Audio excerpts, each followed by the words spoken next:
অহংকারী আবু জাহেলের করুণ শেষ পরিণতি। আবু জাহেল সম্পর্কে ছোট্ট একটি কথা, নয়ে গেছে মাথা, রয়ে গেছে অহংকার। আবু জাহেলের গর্দানে সাহাবী হজরত ইবনে মাসউদ রাদিয়াল্লাহু তাআলা আনহুর পা। আফরার দুই কিশোর ছেলে মুয়াজ ও মুআবিজের তলোয়ারের ভাষায় একেবারে নাস্তানাবুদ করে দিয়েছে তাকে। ঐতিহাসিক বদরের কোনো এক প্রান্তে ঊর্ধ্বশ্বাসে কাতরাচ্ছে আবু জাহেল। খানিকক্ষণ পরেই শ্বাসনালী দিয়ে বেরিয়ে যাবে জীবনের শেষ নিঃশ্বাস। আর কুলকায়নাতের সব সৃষ্টিজীব আনন্দে উদ্বেলিত হবে আরেকবার। হাদিসের পরিভাষাও এমন। আর গুনাহগার বান্দার আচার আচরণ থেকে সকল মানুষ, শহর বন্দর, বৃক্ষলতা ও জীবজন্তু শান্তিপ্রাপ্ত হয়। আবু জাহেল বছরের পর বছর জমিনের ওপর রাজত্ব করেছে। আজ সেই কিনা মুখ থুবড়ে পড়ে আছে বদরের এক প্রান্তে জমিনের ওপর, যে কিনা নবীজি সাল্লাল্লাহু আলাইহি ওয়াসাল্লামকে হত্যা করতে চক্রান্ত করেছে বারবার, অথচ সেই কিনা আজ ছোট্ট দুই কিশোরের হাতে হত্যার শিকার। মৃত্যু শয্যায়ও তার থেকে কমেনি অহংকার, দাম্ভিকতা।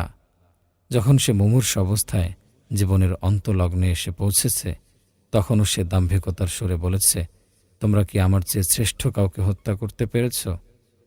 মৃত্যুর সময়ও তার অহংকার কমেনি। তার অহংকারের ভিত্তি কত মজবুত! বস্তুত আবু জাহেলের অহংকারের পরিমাণ পরিমাপ করা অসম্ভব। সে নিজের ভুল স্বীকার করেনি, স্বীকৃতি দেয়নি আল্লাহ ও তার রাসূলকে, বরং তার আচরণে স্বীকৃতি পেয়েছে অহংকার আর অহংকার।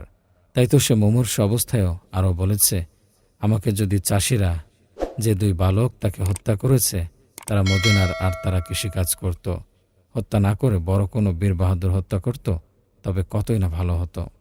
তার এ কথাতে অহংকার প্রকাশ পেয়েছে। সে ইসলাম গ্রহণ করতে চায়নি, বরং সে চেয়েছে তাকে যদি কোনো বীর বাহাদুর হত্যা করত, তবে কতই না ভালো হতো। কতটা অহংকার আর জেদ থাকলে মানুষ মৃত্যুর সময়ও এমন কথা বলতে পারে। এই তো সেই আবু জাহেল, যে কিনা অহংকার আর ক্ষমতার দাপটে সত্যকে ডিনাই করেছে অবিরাম। প্রিয়নবী সাল্লাল্লাহু আলাইহি ওয়াসাল্লামকে জন্মভূমি মক্কা থেকে বিতাড়িত করেছে সে। আর তিনি বেরিয়ে যাওয়ার সময় শত কষ্ট বুকে নিয়ে আক্ষেপ করে বলেছেন, ওহে মক্কা, তোর থেকে যদি আমাকে বের করা না হতো, তবে কখনোই আমি বের হতাম না। এ কথা বলার সময় কি তার চোখের পাপড়ি ভেজেনি? যিনি জন্মের আগে হারিয়েছেন বাবা, জন্মের 6 বছর পর মা, আর 8 বছরের দাদা, তায়েফে পাথরের আঘাতে রক্তাক্ত হয়েছেন বিনা দোষে। একই বছরে হারিয়েছেন শ্রেষ্ঠ জীবনসঙ্গিনী খাদিজা রাদিয়াল্লাহু তাআলা আনহা ও চাচা আবু তালেবকে। আর এখন কিনা নিজের জন্মভূমিটাও ছেড়ে চলে যেতে হচ্ছে। কিছুই তো আর রইল না। এসবই করেছে অহংকারী আবু জাহেল। না, আবু জাহেল মক্কা থেকে বের করেই ক্ষান্ত হয়নি। সে ষড়যন্ত্রের জাল বুনন করেছে মদিনা অব্দে। সময় অসময়ে যুদ্ধের দামামা বাজিয়েছে ইসলাম ও মুসলিমদের বিরুদ্ধে। তাদের এহেন ষড়যন্ত্রের বৃত্তে পড়ে শান্তিমতো ঘুমোতে পারেননি নবীজি সাল্লাল্লাহু আলাইহি ওয়াসাল্লাম। তাই একটু নিশ্চিন্তে ঘুমানোর জন্য সাদ রাদিয়াল্লাহু তাআলা আনহুকে রেখেছেন পাহারাদার। আবু জাহেল ইসলামকে মাটির সাথে মিশিয়ে দিতে কত শত কূটকৌশল রচনা করেছে, অথচ আজ সে কিনা মাটির সাথে মিশে আছে। মাটির সাথে মেশেনি ইসলাম, কিন্তু মিশে গিয়েছে আবু জাহেল। মাটির সাথে লেপ্টে আছে তার বডি। আজ মৃত্যুর দূত তার সামনে হাজির। নিয়ে যাওয়া হবে তাকে, আর পবিত্র করা হবে জমিন। মনে রাখতে হবে, অহংকার মানুষকে ধ্বংস করে। এ অহংকারী আবু জাহেলকে ধ্বংস করেছে, যেন অহংকার আর জাহালাত একেবারে গিলে ফেলেছে জাহেলটাকে। তাই তো তার তরে আবু জাহেল নামটাও যথার্থ সার্থক হয়েছে। পক্ষান্তরে ফেরাউন যখন নীল নদের জলে হাবুডুবু খাচ্ছিল, তখন কালিমা পড়ে বাঁচার চেষ্টা করেছিল।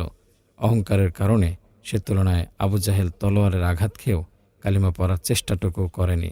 এটি ছিল তার জেদ ও অহংকার। আল্লাহ তাআলা মুসলিম উম্মাহকে এ ধরনের জেদ ও অহংকার থেকে মুক্ত রাখুন। এ সমাজে যারা আবু জাহেলের মতো জেদ ও অহংকার পোষণকারী রয়েছে, তাদের হেফাজত করুন। আমিন।